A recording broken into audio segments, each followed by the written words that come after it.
science holds the key to future development, but a high level of pure scientific research can only be sustained by successful and profitable industry.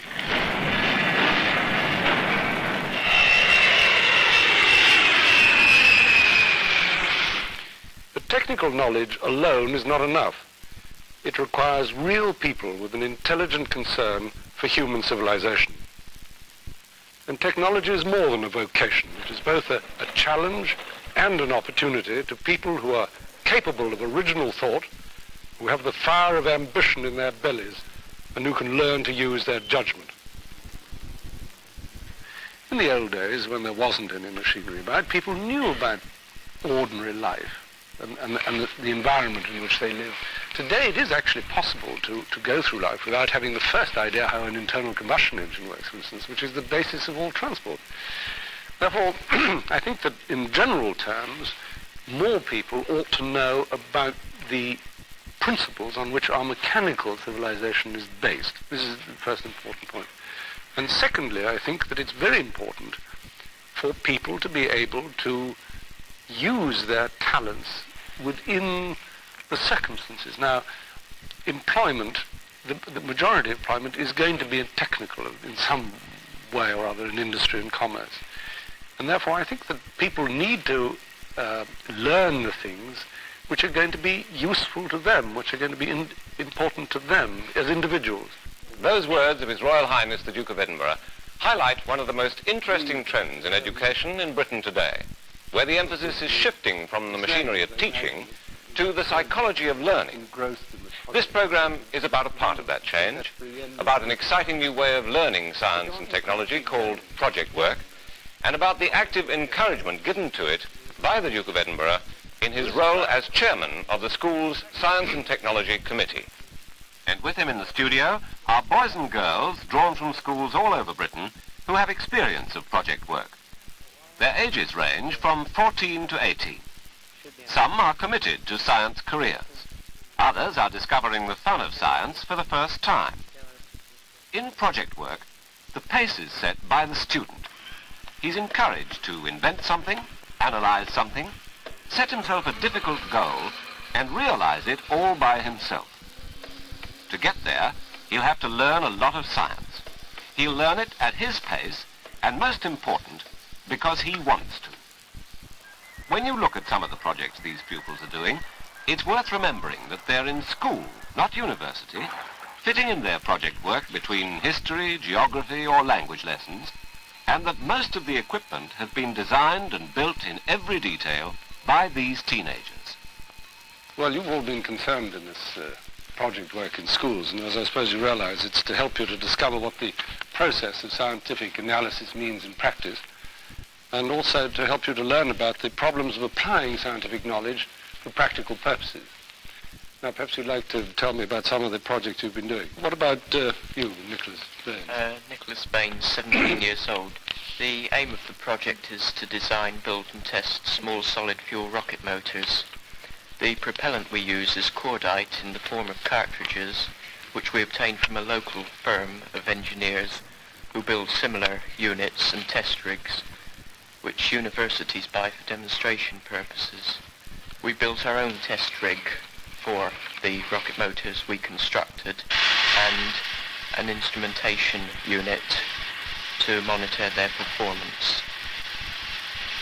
When we'd done several tests in this rig, we decided to put the rocket engine to some propulsive use, and for this we built the track and vehicle you can see over there. The track itself is 65 feet long, and the final velocity of the vehicle at the end of the track is about 90 miles an hour. It knocks the wall down, does it? No. No, it's brought to rest by a hydraulic piston. How did you start this? What was the origin of it? Well, this project was actually started by two others who did some initial development work, and I later took it over. I've been mainly concerned with the track itself. How many, for instance, in your school, what proportion will be doing project work? Nearly all will be doing project work. We're very lucky in our school because in the junior part of the school they can do project work as part of the standard school curriculum. and they're examined on their project work. And in the sixth form, we do it as part of our general studies. Oh, anyway, I mean, whatever Yes. you're doing. We do 2 projects for our general studies, computers, theatre, geology, practically anything you like. Do you find that some simply can't cope with project work, and are not interested, can't... Some of them have dropped out after the first year, Uh-huh. but our project had got well underway, so we didn't want to drop it. But, I mean, you don't find in any way that this interferes... I mean, you're going to do, in a sense, a science subject. This doesn't interfere with it now that you've started it, so to speak. No, not at all. If anything, it people helps. on the art side are actually doing science projects. As well. Yes. In computers, they're... You can actually talk to them now. Well, that's a start, anyway, isn't it? No, Angela Keane. My friend and I are engaged in an electronics project. We built up simple circuits, like an electronic organ and amplifier.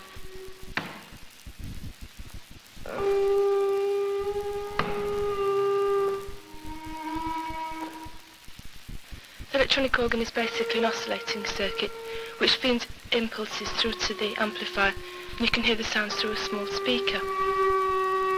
But then we thought we wanted a bit more of a challenge, because the kits there they're supplied with circuits and diagrams, and all you have to do is set them up. It's pretty simple.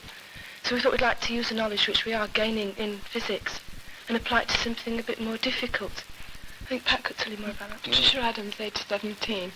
We looked through several electronic magazines and finally found one that interested us. We eventually got the components, and we've started to build up our circuit, which is a filter amplifying circuit, using about 54 lights, flashing lights. And we hope in the end to get a result that will look something like a television screen with some cinemoid colour things in front of the light, so that when sound impulses are fed through by our electronic organ, they will turn on several lights that will come on in flashing, in different colours.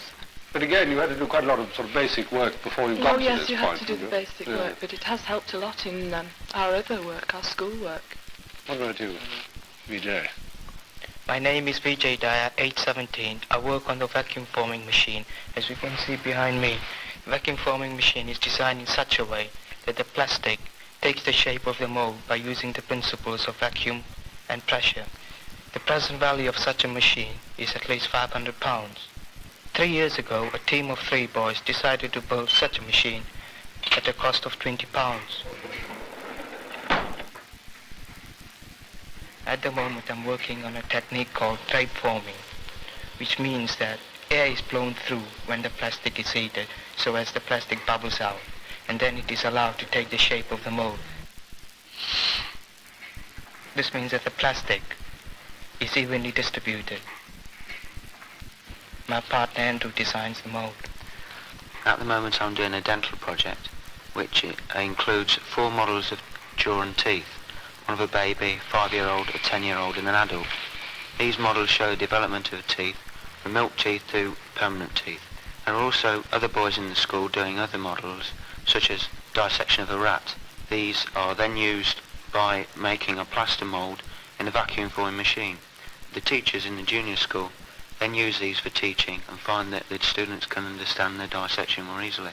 Right, no one. What about you, Martin Howitt? I'm working on the wind tunnel, which you can see behind me. We were presented with this a few years ago from Vickers Limited. It was extensively modified last year by a group of 6th form boys. We took it over earlier this year. We did a few basic techniques studying the airflow over an aerofoil. We then split up to do our own separate projects.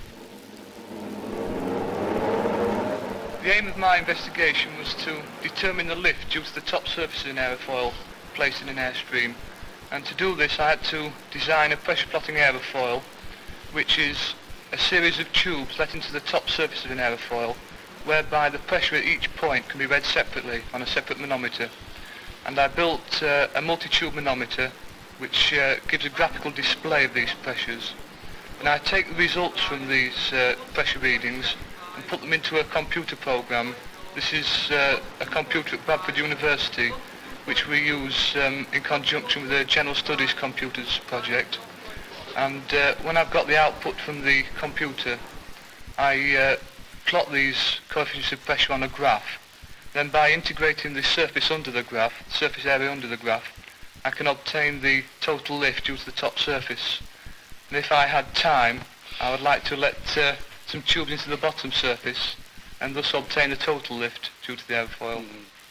This is, of course, a very good example of analysis rather than the solution to a particular problem. Of course, a lot of work has been done by this at Hanley Page. I don't know if you know about it. They, in fact, designed an aircraft with these blown... But, of course, you get into difficulties in getting an even spread of blow over the surface for practical purposes. Now, another one, Peter Hall. I'm Peter Halls, age 17. I'm a member of a team of boys investigating ways in which fingerprints can be classified more efficiently. The methods the police use at the moment have been going for about, well, over 60 years now, and we thought we may be able to find a way in which this could be done a bit better. And we've since found that the methods the police use are in fact the best methods for forensic science. That's encouraging, yeah. When it comes to the detection of criminals, because the police have to work with partial prints, smudged prints, prints on glass bottles and this sort of thing. Their methods are very slow, but they get results in the end.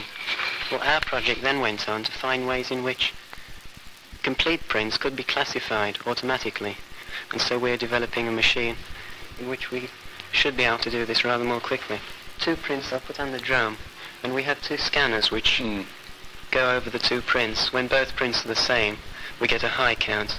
When both prints are different, we get a very low count. This could all be fed into a computer, done automatically, and the results stored. But you could, of course, use this for comparing a number of different things. It doesn't necessarily have to be fingerprints. Yes, we could use it for comparing banknotes, for instance. You could compare photographs, for instance, of people's faces. Yes. Yes. Has anybody's mind been changed as a result of doing this project? My career's been changed. I did want to be a veterinary surgeon, but now I want to be a dentist through doing this dental project. I thought dentist, well, horrible, you know. Yeah, so the result of doing this project, you've now transferred your interest. Yeah. But of course, you don't really think that only project work. I mean, you still have to do a lot of basic fact-finding, presumably, don't you? We still have to learn the theory before we can start on the project, but some of us are fortunate in that a new course called Physical Science has a project as part of the exam. And so we can use these projects that we're doing now, and this will actually be marked and go towards the grade that we finally get. No, I see. Now, what about procedure? Procedure 16. I and 2 friends are engaged at the moment on a nylon project. Our basic aim, Splendid, really.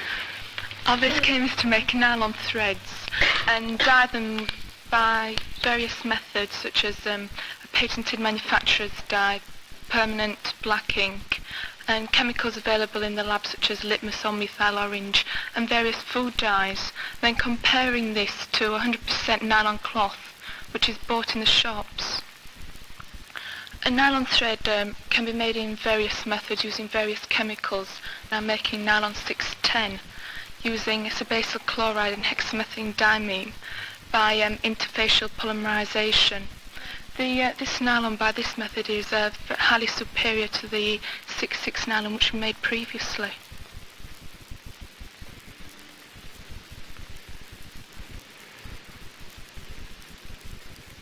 How did this come about, this project? What was the origin of it?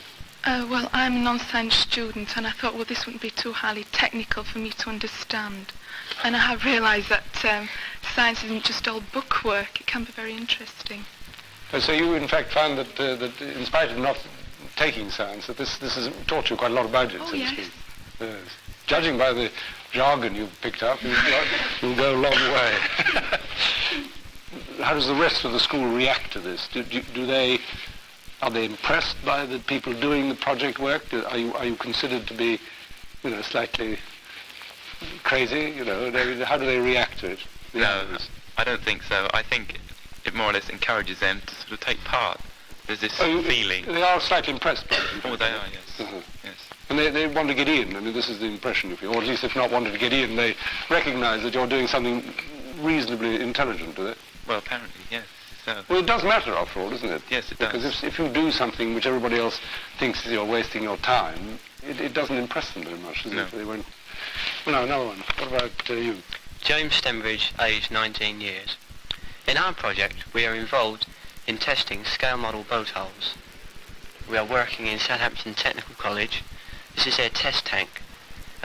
Where you can see as we are now, we're on the carriage there, and this runs on rails over the tank, and we tow the boat from down below. Instead of using their equipment, we decided it would be better to design and produce our own.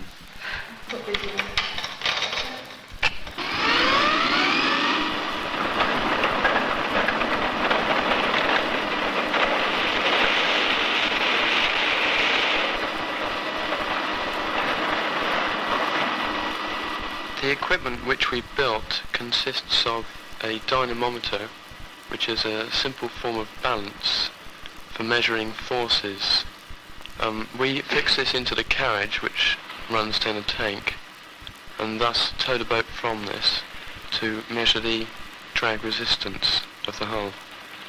We have decided that we'll build what we call PAN, which is Path Alignment Mechanism. This is a mechanism for keeping the boat hull on a straight course as it goes down the tank. In future we hope to test mirror dinghies and perhaps Malibu boards.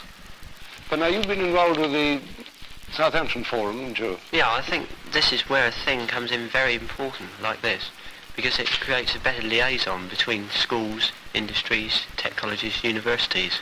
For instance, in Southampton we've collected a centre of all materials given by various industrial firms around Southampton, and all the schools in this project forum around Southampton can come here, and if they require any particular equipment, if we've got it, well then this goes out to all the various places. Mm-hmm.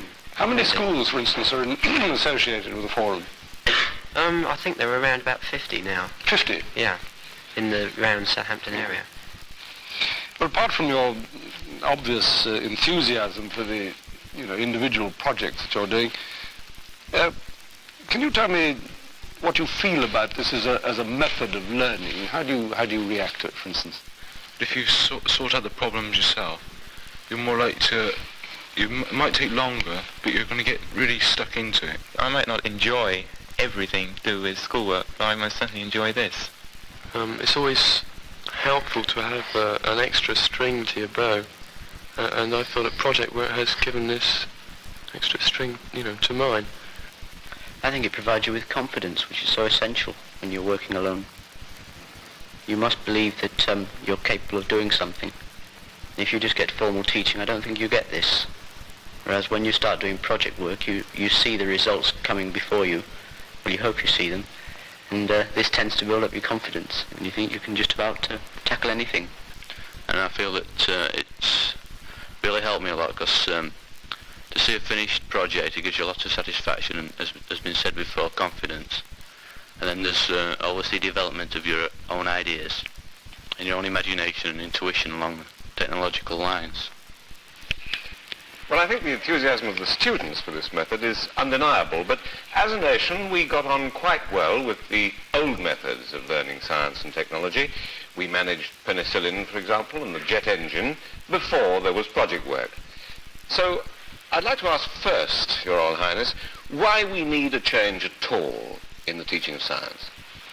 Well, really, I suppose because things have got a great deal more complicated and more specialized. And I think in the early days there was so much material available, there was so much that could be done once science unearthed the facts. Now it's getting more, the pressure is getting greater to improve, to use the facts more intelligently and in more precise ways. I think that we've got to interest people in the application, whereas before the discovery was the thing which was particularly interesting. The tendency, therefore, was to provide a constant increase in ordinary theoretical science, but because applied scientists didn't teach, people in schools didn't learn about the application of science. Now, with this project work, this can be done by theoretical science teachers who can set projects. Now, this is much easier, I think, for people starting. It's much easier to to start by having a bicycle described to you and then having the principle of a bicycle described, instead of having all the theory of the science that might go into a bicycle described before you even get to a bicycle. This is the point. It's a combination of practical application of scientific principles going hand in hand with the teaching of theory. Now, the administration of education in Britain is fairly complex, but it's particularly local, and that must make it very difficult to arrange a change in teaching method. Who at the moment is spearheading this movement to teach technology in a different way?